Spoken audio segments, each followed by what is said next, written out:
목사님 봉독하신 말씀 에베소서 5장 8절에서 10절 말씀으로 변화된 삶 같이 하겠습니다. 변화된 삶이라는 제목으로 은혜를 나누도록 하겠습니다.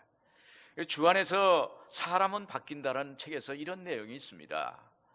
예수님을 진정 내 마음의 왕으로 모셔야 한다고 하면서 가룟 유다를 생각해 보라고 말합니다. 가룟 유다는 3년만 동안이나 예수님과 동고동락했던 12제자 중에 한 사람이지만 그는 실족을 했습니다. 그렇기 때문에 예수님이 내 마음의 왕이 아닌 사람은 마귀 유혹으로부터 자기 자신을 지켜낼 수가 없습니다. 이런 사람은 무슨 수로 자기 마음을 지킬 수 있겠습니까? 그리고 마음을 지키지 못한다면 우리가 수도원에 가서, 우리가 기도원에 가서 거기서 기도한들 무슨 소용이 있겠습니까? 아무도 없는 광야에서도 마귀는 우리를 시험합니다. 우리 마음이 마귀가 시험하는 곳입니다. 예수님을 마음의 왕으로 모신 사람은 흔들리지 않습니다. 아무리 자기가 좋아하고 귀하게 여기는 것도 주님이 기뻐하시는 것이라면, 주님이 기뻐하지 않는 것이라면, 주님이 싫어하시는 것이라면, 주님이 외면하시는 것이라면 그것을 단순간에 정리할 수 있는 사람이라는 것입니다. 그러면서 이 책에서 예수님을 마음의 왕으로 모시고 사는 사람이 되라고 말합니다. 이런 사람이 신앙의 열매를 많이 맺게 되고 그리고 변화된 삶을 산다는 것입니다. 오늘 본 말씀에 바울 사도가 에베소 교인들에게 말하는 것입니다. 하나님을 본받으라, 빛의 자녀가 되라, 이렇게 말합니다. 로마서 12장 2절에 너희는 이 세대를 본받지 말고 오직 마음을 새롭게 함으로 변화를 받아 하나님의 선하시고 기뻐하시고 온전한 뜻이 무엇인지 분별하도록 하라. 그 구체적인 방법으로 너희는 이 세대를 본받지 말고 마음을 새롭게 함으로 변화를 받아서 하나님이 기뻐하신 뜻을 이루는 사람이 되라는 것입니다. 하나님의 뜻, 이같이 변화된 그리스도인이 되면 하나님의 뜻을 이루는 사람이 됩니다. 우리가 변화된 삶을 살려면 어떻게 해야 할까요? 먼저 본질적인 변화가 있어야 합니다. 8절에 같이 하겠습니다. 너희가 전에는 어둠이더니 이제는 주 안에서 빛이라, 빛의 자녀들처럼 행하라. 우리가 예수님 믿기 전에는 영적으로 어둠의 존재였습니다. 그러나 예수님 영접하고 나서는 주 안에서 빛이 되고 빛의 자녀가 됐다는 거예요. 8절에 너희가 전에는 어둠이더니 이제는 주 안에서 빛이라, 빛의 자녀들처럼 행하라. 여러분, 이 세상은 어둠입니다. 이 세상의 지식은 어둠의 지식이 있습니다. 이 세상의 길은 어둠의 길입니다. 이 세상의 소리는 어둠의 소리예요. 그리고 어둠은 세상에서 인생의 방향성을 잃게 만듭니다. 배가 방향과 목적지 없이 항해를 한다면 그 드넓은 바다에서 이리 풍랑에서 저리 풍랑에서 이렇게 떠다니다가 파손되고 말 것입니다. 그래서 이 세상의 지식이나 길이나 소리는 허망한 거예요. 어둠인 것입니다. 저는 가끔 이런 생각이 들어요. 제가 초등학교 다닐 때 기억이 종종 납니다. 그때 학교에 갔다가 와서 책가방을 놓고 밖으로 놀러 나갑니다. 그때는 놀이터가 없어가지고 그냥 땅 따먹기, 그 다음에 딱지치기, 술래잡기, 남자의 때는 칼싸움, 여자의 때는 고무줄 놀이를 해요. 하루 종일 놉니다. 그러다가 저녁이 되면 어머니가 대문 밖에 나와서 자녀의 이름을 부릅니다. 누구야? 동구밭에서 이렇게 소리를 불러요. 밥 먹어라. 그런데 어떤 애는 부모가 타지에 장사로 가고, 그리고 결손 가정이 돼서 누구도 자기를 불러줄 수 없는 아이가 있어요. 그런데 그렇게 그 저녁에는 너무너무 재미있게 막 놀다가 저녁 때가 되면은 얼굴이 어두워지는 거예요. 누구도 불러주지 않으니까 절망적인 것입니다. 이 동요 중에 그랬죠? 동무생각이라는 생각 있죠? 해는 져서 어두운데 찾아오는 사람 없어. 밝은 달만 쳐다보니 애롭기 한이 없다. 내 동무 어디 두고 나홀로 앉아서 이 일 저 일만 생각하니 눈물만 흐른다. 누구도 나를 찾는 사람이 없고 가야 할 곳이 없으니까 너무 처절하고 너무 쓸쓸하고 방황하게 되는 것입니다. 여러분, 이 세상이 끝이 왔을 때 이와 같을 것입니다. 하나님이 나를 불러주지 않는다면, 하나님이 나를 찾지 않는다면 너무 비참할 거예요. 너무 후회될 것입니다. 가슴이 칠 것입니다. 여러분, 이것이 어둠의 인생이에요. 하나님이 없는 인생, 예수님이 없는 인생 살아가면 그 끝은 허망하고 쓸쓸하고 그리고 가슴을 칠 수밖에 없는 것입니다. 인생의 방향성을 잃어버립니다. 인생의 빛을 잃어버린 영혼이 되는 것입니다. 우리가 예수님 믿기 전에는 어둠이었다는 것을 어떻게 알 수 있나요? 우리가 예수 믿어 보니까 알게 돼요. 제가 예수 믿어 보니까 이렇게 좋은 걸 내가 안 믿었구나, 이렇게 생각이 돼요. 저는 예수 안 믿는 동창 친구들을 만나면 얼마나 답답한지 몰라요. 그들은 술만 먹고 서로 비방하고 꿈이 없고 미래가 없어요. 저하고 같은 또래가 만나는데 말을 보면 미래가 없어요. 장래가 없어. 그래서 가슴이 답답해. 그럼 만나기가 싫은 거예요. 그런데 예수 믿는 친구들을 만나면, 예수님 믿는 친구는 집사님도 되고 어떤 분은 장로님도 되고 어떤 사람은 목사도 돼요. 그런데 그분들과 대화를 하면 너무 대화가 되는 거예요. 재밌어요. 믿는 것에 대해서, 또 하나님의 기적에 대해서, 하나님의 살아계신 것에 대해서 서로 얘기를 하니까 야, 좋다, 또 만나자, 이렇게 되는 거예요. 그리고 우리가 어둠이라는 것을 알 수 있는 것은 성령의 감동을 통해서 알게 됩니다. 사도 바울이 사울이었을 때 예수님 믿는 사람을 잡으려고 다메섹으로 갑니다. 그때 하늘에서 소리가 나는 거예요. 사울아, 사울아, 네가 어찌하여 나를 핍박하느냐? 그때 예수님 목소리를 처음 들었어요. 네가 어찌하여 나를 핍박하느냐? 자기가 하나님 아들을 핍박한 적이 없는데 그때 깨달았어요. 내가 하나님의 아들 예수님을 핍박했구나. 내가 어둠이었구나. 거기서 예수님을 만납니다. 예수님 만나고 나니까 거기서 내가 어둠이 속에서 살았구나는 것을 깨닫게 된 거예요. 그래서 바울은 오늘 본 말씀 에베소서에 에베소 교인들에게 말하는 거예요. 어둠 속에 있는 사람은 절망적인 존재다. 그 어둠에서 나와라, 이런 거예요. 빛으로 나와라는 거예요. 빛의 자녀가 되라고 오늘 말씀하고 있는 것입니다. 그런데 우리가 빛 가운데 사는 것은 빛이 되신 예수님이 우리 안에 오시기 때문에 우리가 빛이 될 수가 있습니다. 8절에 그랬습니다. 너희가 전에는 어둠이더니 이제는 주 안에서 빛이라. 빛의 자녀들처럼 행하라. 여러분, 빛 대신 예수님이 오시면 우리는 죄의 어둠에서 해방됩니다. 그리고 우리의 마음이 긍정적이 되고 밝아지고, 그래서 하나님의 빛의 자녀가 됩니다. 요한복음 1장 4절에 그랬어요. 그 안에 생명이 있었으니 이 생명은 사람들이 빛이라고 그랬습니다. 그 안에, 말씀은 예수님인데 예수님 안에 빛이 있었으니 이 생명이 있었으니 이 생명은 사람들의 빛이다. 그리고 요한복음 8장 12절에 나는 세상의 빛이니 나를 따르는 자는 어둠에 다니지 아니하고 생명의 빛을 얻으리라. 할렐루야. 오늘 여러분, 생명의 빛이 여러분 안에 있는 줄로 믿습니다. 여러분, 말씀이 여러분 안에 마음속에 들어가면, 귀를 통해서 마음속에 들어가면, 말씀이 읽어지면 말씀이 영입니다. 말씀이 생명입니다. 말씀이 빛입니다. 그 안에 생명이 있었으니 이 생명은 사람들의 빛이다. 우리 안에 빛이 들어왔어요. 생명이 들어왔어요. 그래서 오늘 우리는 빛의 자녀로처럼 자기 존재를 알 수가 있는 것입니다. 초대교회의 길을 묻다라는 책에서 초대교회 성도들은 언제나 이렇게 다짐했다고 합니다. 우리는 기도의 사람이다. 우리는 그리스도의 종이다. 주님이 만나게 하신 형제자매는 친형제자매보다도 더 가깝다. 이 세상이 아무리 절망스럽다라 할지라도 우리는 정말을 이길 수 있다.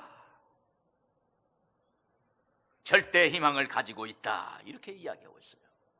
여러분, 그렇습니다. 그들은 자기가 누구인지, 누구의 다스림을 받고 있는지를 분명히 말하고 있는 거예요. 자기의 정체성을 말하는 거예요. 나는 빛의 자녀입니다라고 이야기하고 있는 것입니다. 여러분은 분명하게 빛에 소속되어 있습니까? 믿음의 세계는 회색지대가 없어요. 믿느냐 안 믿느냐예요. 하나님 자녀가 되었느냐 안 됐느냐, 빛이냐 어둠이냐, 그걸 선택해야 되는 거예요. 나는 누구인가? 이 본질적인 질문에 우리는 답을 해야 되는 것입니다. 우리는 빛의 자녀입니다. 할렐루야. 오늘 이런 고백을 여러분들 하기를 바랍니다.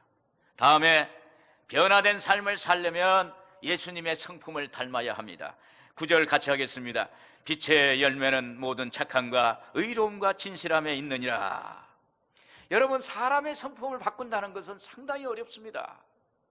성품이 바뀌어진다는 거, 이 우리의 성품은 태어나서 환경과 성장 과정을 통해서, 이러한 긴 시간을 통해서 성품이 만들어지는 거예요.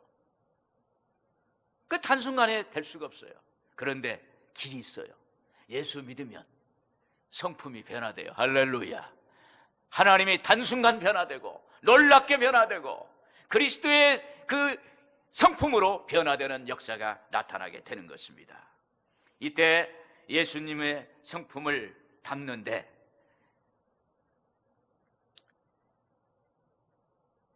그 온전하게 닮아지는 거예요. 주님, 저 예수님의 성품을 담고 싶습니다. 이런 고백을 해요. 내 힘으로는 안 되니까. 그러면 점점 달라져요. 얼굴이 달라지고 내면이 달라지고 삶의 모습이 달라지고, 그러면서 자기의 환경이 달라지고 성품이 만들어지는 것입니다. 바울 사도도 예수님 믿고 예수님의 성품을 담고 이런 고백을 합니다. 갈라디아서 2장 20절에 내가 그리스도와 함께 십자가에 못 박혔나니 그런즉 이제는 내가 사는 것이 아니요 오직 내 안에 그리스도께서 사시는 것이다. 예수 믿고 성령 받고 나니까 이런 고백을 하는 거예요. 내 안에 그리스도가 있다는 거예요. 내 안에 그리스도의 성품이 있다는 거예요. 내 안에 하나님의 마음이 있다는 거예요. 빌립보서 2장 5절에 너희 안에 이 마음을 품으라 곧 그리스도의 예수의 마음이니 그랬습니다. 바울 사도가 성령 체험하고 나서 깨달은 것입니다. 이렇게 예수님 닮고 예수를 위해서 사는 것이 그리스도의 영성이라고 합니다. 여러분, 영성이라는 건 기독발이 세가지고 영성이 되는 게 아니에요. 예수와 함께 살고 예수와 함께 죽는 것이 영성이에요. 예수를 따라가는 삶이 영성이에요. 예수를 위해 사는 것이 영성이에요. 하나님의 영광을 위해 사는 것이 영성입니다. 그리스도의 영성. 여러분, 성령 체험하면 기도의 사람이 돼요. 성령 체험하면 그리스도의 영성을 갖게 됩니다. 기다릴 줄 압니다. 여기에 바울 사도도 예수 믿었어요. 다메섹에서 예수를 만났어요. 그리고 나서 13년 동안 아라비아 사막에서 고향 다소에서 13년의 세월을 지나면서 거기에서 예수를 믿고 예수를 바라보면서 예수의 성품을 갖게 됩니다. 그러고 있으니까 하나님의 성령이 바나바에게, 이 바울에게 찾아가서 안디옥 교회를 세웠는데 거기에 일꾼이 없으니 동역을 하라고 요청을 할 겁니다. 그래서 우리 같이 안디옥 가서 사역을 하자.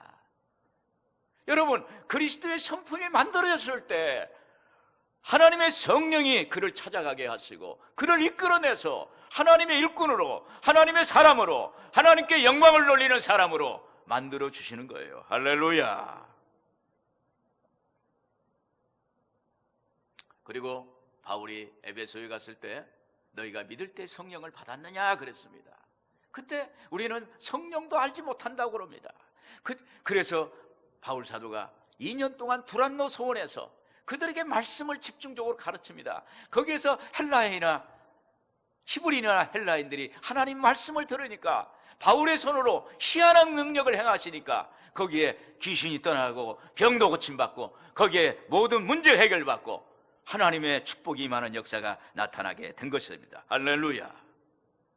여러분, 에베소 교인들에게 그렇게 2년 동안 두란노에서 말씀을 가르친 것은 하나님의 성품을 담도록 하기 위해서인 거예요. 할렐루야. 오늘 여러분 하나님의 성품을 갖기를 바랍니다. 하나님의 성품은 여기에 보니까 빛의 열매는 모든 착함과 의로움과 진실함에 있다. 하나님의 성품이 착해요. 착하다는 것은 단순한 선행이 아니라 관대한 마음을 말하는 거예요. 모든 것을 담아내는 그 관용하는 마음을 말하는 것입니다. 보통 사람들은 착하면 바보스럽다고 그래요. 그런데요, 하나님 나라에는 바보가 하나님 인정받아요. 누가 나를 좀 이렇게 좀 어렵게 해도 감사합니다. 누가 나를 좀 이용하려고 해도 아이고 나 좀 이용해 주세요. 이런 식으로 나가야 돼. 그런데 예수 믿는 사람이 조금도 안 뺏기려고 하고 조금도 이해가 안 되고 조금도 수용하지 못하면 그건 안 되는 거예요. 예수 믿으면 손해봐요. 예수 믿으면 바보같이 좀 살 그런 것도 있어야 돼. 착함은 최고의 지혜입니다. 기독교인의 영성입니다. 착함은 예수님의 성품입니다. 여러분, 하나님의 응답과 역사는 누구에게 임할까 하겠습니까? 하나님은 누구에게 막 그 마음이 향하겠습니까? 착한 사람에게, 하나님의 성품이 있는 사람에게 그에게 임할 것입니다. 그 다음에 하나님의 성품은 의로움입니다. 의로움이라는 것은 죄 없는 것, 깨끗한 것, 순수한 것, 그것이 하나님 안에 있어요. 히브리서 9장 12절에 그랬어요. 오직 자기의 피로 영원한 속죄를 이루사 단번에 성소에 들어가셨느니라. 에베소서 1장 7절에 우리는 그리스도 안에서 그의 은혜의 풍성함을 따라 그의 피로 말미암아 속량 고초의 사함을 받았느니라. 여러분, 예수님의 보혈로 우리는 의인 되었습니다. 그리고 우리는 의로움을 갖는 것입니다. 그래서 의로운 성품이 죄를 의식하고 죄를 물리치는 거예요. 여러분, 우리가 죄를 안 짓는다는 건 있을 수 없는 거예요. 왜 그러냐면 육신으로 옷을 입고 있기 때문에 죄를 질 수밖에 없는 거예요. 그러나 죄를 물리치고 죄를 인식하고 죄를 저항하고 죄에 대해서 저항하고 죄를 물리치고 죄를 멀리하는 거예요. 예전에 가나안 농군학교 김용기 장로님이라고 있었어요. 그런데 여기에 예전에 박정희 대통령 때 정신교육을 한다고 가나안 농군학교에 많은 그 고위공직자들 선생님들 많이 가서 교육을 받았어요. 그때 김용기 장로님이 이런 얘기했어요. 부자의 종자가 따로 없고 깡패의 종자가 따로 없습니다. 장관의 씨가 따로 없고 거지의 씨가 따로 없습니다. 잘 살짓하면 잘 살게 되고 못 살짓하면 못 사는 겁니다. 잘 살짓이라는 건 뭐냐면 하나님 말씀대로 사는 거예요. 하나님 말씀이 경건한 거예요. 하나님 말씀 사는 것이 영적 순수한 겁니다. 그 의로운 성품으로 살아가는 사람에게 장관도 되고 그리고 하나님 앞에 자기 영역에서 훌륭한 사람 되고 그리고 뭔가 성공하게 되는 거예요. 진실함의 성품입니다. 하나님의 성품은 진실함. 이것은 거짓이 없는 참됨을 말합니다. 복음으로 거듭난 성도들이 말이나 행동에 거짓이 없이 솔직하게 표현하고 그리고 정직하고 그러한 마음이에요. 에브라함 링컨은 9살 때 어머니가 돌아가셨답니다. 그때 어머니가 돌아가면서 이런 얘기를 했어요. 힘들고 어려울 때마다 성경을 읽어라. 그러면 하늘문이 열릴 것이다. 그래서 이 유언과 함께 성경을 물려줬는데 아브라함 링컨이 대통령이 됐어요. 대통령이 됐는데 미국이란 나라가 얼마나 커요? 엄청나게 커요. 우리나라보다 50배, 60배, 70배 정도는 더 커요. 얼마나 고민이 많았겠어요. 얼마나 결정할 일이 많겠어요. 얼마나 많은 공격을 받을 수 있겠어요. 그때마다 시편 37편 7절에 야훼 앞에 잠잠하고 참고 기다리라. 야훼 앞에 잠잠하고 참고 기다리라. 이 말씀을 묵상을 했다는 거예요. 야훼 앞에 잠잠하고 참고 기다리라. 그런데 그 성경 구절에는 얼마나 눈물을 흘렸는지 눈물 자국이 거기에 있다는 거예요. 야외 앞에 잠잠하고 참고 기다려라. 저도 은혜 받았어요. 야, 나도 하나님 앞에 참고 잠잠하고 참고 기다려야겠다. 할렐루야. 이것이 바로 그 말씀으로 그대로 적용을 해서 살아가는 것이 이게 진실함입니다. 이 진실한 삶, 하나님이 이 진실한 삶 속에 하나님은 역사하시는 거예요. 여러분, 사람이 사는데 가장 중요한 것이 뭔지 아세요? 사람의 성품이에요. 성품이 좋아야 돼요. 성품이 고약하면 성령을 받아야 돼. 할렐루야. 하나님의 성령을 받아서 다시 빚어져 가지고 그리스도의 마음으로 되는 거예요. 착함과 의로움과 진실함으로. 착함과 의로움과 진실함은 성령의 열매라고도 합니다. 성령의 열매는 사랑과 희락과 화평과 오래 참음과 자비와 양선과 온유와 충성과 절제, 9가지.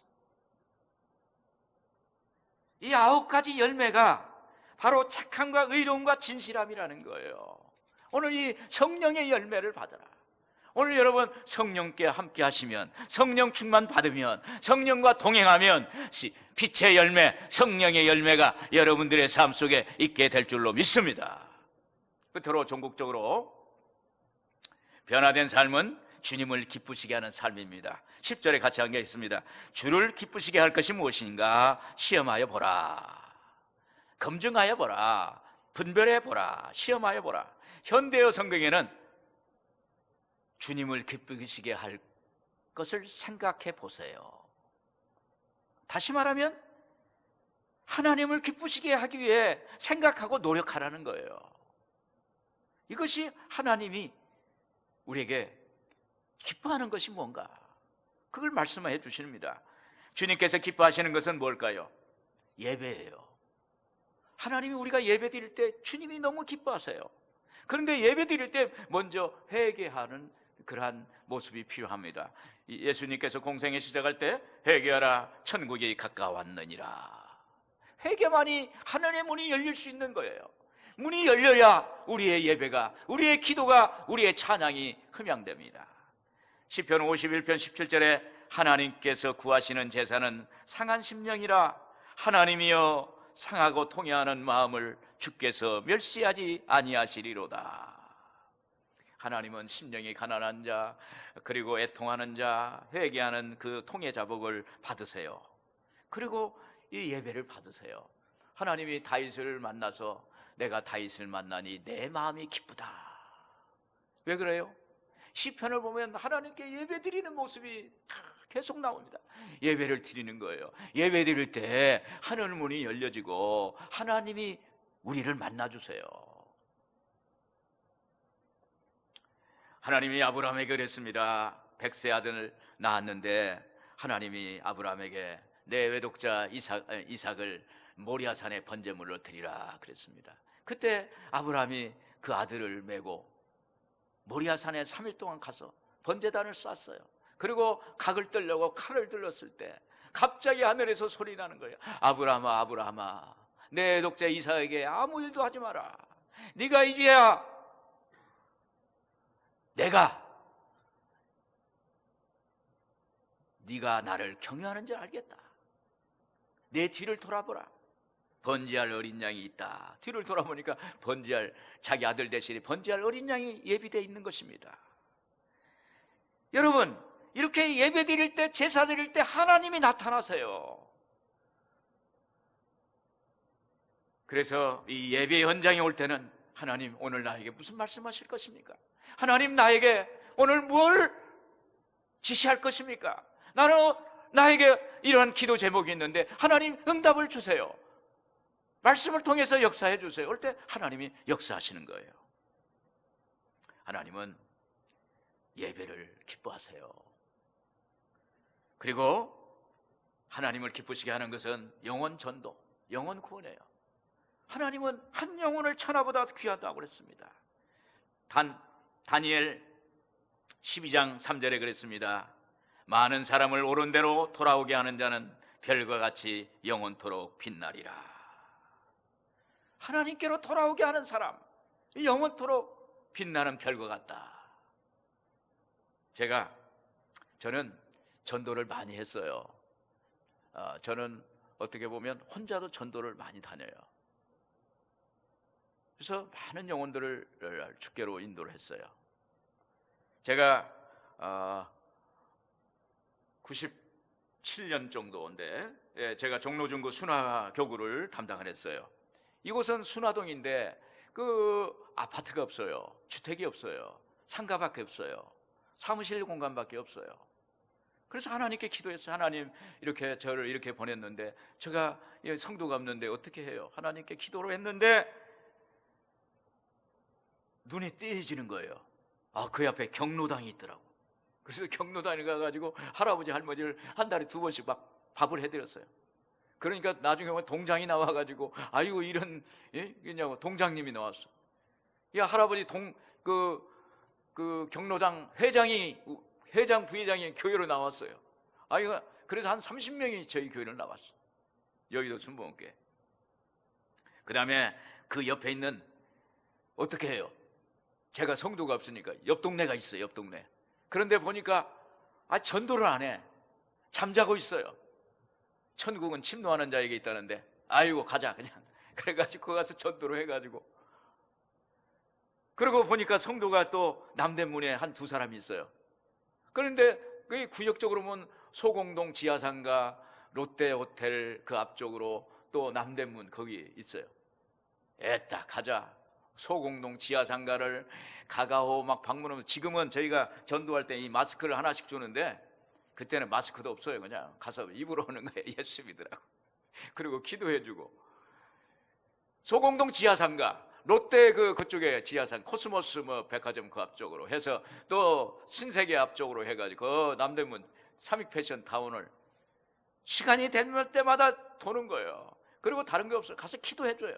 기도해주면 놀랍게 역사가 나타나는 거예요. 없던 손님들이 그 집에 막 쏟아지는 거예요. 막 쏟아져. 그냥 표시가 나게. 그러면 다음 주에 가면 그래요. 옆에 있는 타교인이 그래요. 목사님, 저도 좀 기도 좀 해주시면 안 될까요? 기도해드리죠. 기도를 또 했어요. 막 그런 숫자가 막 불어나가지고 남대문 패션타운에 200명을 제가 모았어요. 200명을. 계단에서 예배를 드렸어요. 1층, 2층, 3층에서 월, 화, 수, 목, 금, 토 해가지고 계단에서, 저는 밑에서, 계단 밑에서 우리 성도님들은 위에서 예배 드리고 1년 만에 교구를 만들었어요. 200명 제가 잡았어요. 삼익교구라고 해가지고. 나중에 하나님이, 그런데 그때 제가 꿈을 꿨어요. 꿨는데 저한테 목사님이 나타나셨어요. 근데 이 목사님이라는 건 영적, 하나님의 영이 목사님이 옷을 입고 통해서 나타나는 거거든요. 그래서 아이고 하나님이 역사하시겠구나. 그리고 또 어느 날은 또 제가 여러분들한테 말씀을 많이 드렸는데, 시간이 이제 저녁 퇴근 때 찻속에서 앉아서 하나님 오늘 하루 감사합니다 이렇게 기도하는데 갑자기 제 손에 예수님의 하얀 옷자락이 탁 잡히는 거예요. 내가 잡으려고 잡히는 거 아니야. 예수님이 나한테 잡히더라고. 이렇게 딱 잡혀가지고 아이고 우리가 딱 눈에 뜨니까 아무것도 안 보이는데 손에 촉감이 있어. 그런데 그 해에 놀랍게 막 전도가 되는 거예요. 저는 성실하게 하는 거예요. 제가 그렇게 뛰어난 사람이 아니기 때문에 성실하게, 논밭 매듯이 그냥 항상 성실하게, 오늘 또 내일 또 똑같이. 그러니까 성령이 역사하는데 막 바람이 불러서 그냥 제가 가기만 하면 역사가 나타나요. 그래가지고 교구를 만들었어요. 그리고 나니까 어느 권사님이 저희한테 그래요. 이춘희 권사님이라는 분인데, 이 권사님이 자기가 제 꿈을 꿨대요. 근데 저희 집에 마당에 큰 그릇이, 넓은 옛날 말하면 다라 같은 넓은 통에 거기에 씻은 포도가 그냥 가득 채웠다는 거예요. 그러면서 저 그에게 이렇게 꿈을 꿨다고 얘기를 해요. 근데 그 해에 하나님이 우리 자녀들에게 하나님의 축복을 많이 주시더라고요. 예. 그래서 하나님의 일을 하면 하나님이 공짜가 없어. 공짜가 하나님이 다 채워주세요. 할렐루야. 아멘이 없으시오. 할렐루야. 예. 하나님이 역사하세요. 또 하나님께 기쁘시게 하는 것은 성도들을 위로하고 구제하는 것입니다. 어려운, 여기 성경에 사도행전 10장에 보면 고넬료가 있잖아요. 이탈리아 대 중대장인데 피지배 민족인 이스라엘 백성들에게 그들에게 나눠주고 구제하고 그랬을 때 어느 날 성전에 올라가서 기도하는데 자기 다락방에 올라가서 오후 3시에 기도하는데 하나님의 사자가 고넬료야 고넬료야, 내 기도와 구제가 하나님 앞에 기억된 바 되어서 내 기도가 상달되었다. 할렐루야. 베드로를 사도를 초청했고 거기서 하나님의 말씀을 받고 하나님 그 은혜를 받게 되고 그리고 이방인의 선교의 문이 될 수가 있었던 것입니다. 여러분, 하나님은 성도들에게 위로와 구제하는 걸 좋아하세요. 하나님, 여러분, 내 시간을 드리고 내 좀 물질도 좀 조금 드리고 내 그 어떤 정성을 들여서 상대방을 편하게 하고 상대방을 이렇게 선대하면 하나님은 역사하세요. 어떤 목사님이 그랬어요. 하나님 밥상에 하나님이 젓가락이 어디로 가는가 보자. 하나님의 젓가락이 어디로 가느냐? 예? 전도의 반찬에 그쪽으로 가는가? 이렇게 또 섬김의 반찬으로 가는가? 그러면 구제로 가는가? 봉사로 가는가? 이 하나님의 젓가락이 어디로 가느냐? 하나님이 젓가락이 간다는 것은 하나님이 좋아한다는 거예요. 여러분, 하나님이 좋아하는 거 하세요. 할렐루야. 그러면 하나님의 축복이 옵니다. 우리가 예수 믿으면 믿기 전과 믿은 후가 달라져야 돼요. 믿기 전에는 내가 주인이었어요. 믿은 후에는 하나님의 주인이 되는 거예요. 하나님을 의지하는 거예요. 하나님의 목자가 되는 것입니다. 그래서 우리의 삶이 변화되는 것입니다. 오늘 여러분들의 삶이 변화되어서 하나님께 인정받는 역사가 있기를 주님의 이름으로 축원을 드립니다. 기도하겠습니다. 하나님 아버지, 감사합니다. 우리의 삶이 변화되게 하옵소서. 우리의 인생이 주님 안에서 변화되어서 하나님 앞에 칭찬받는 삶이 되게 하옵소서. 예수님의 이름으로 축복하고 기도드립니다. 아멘.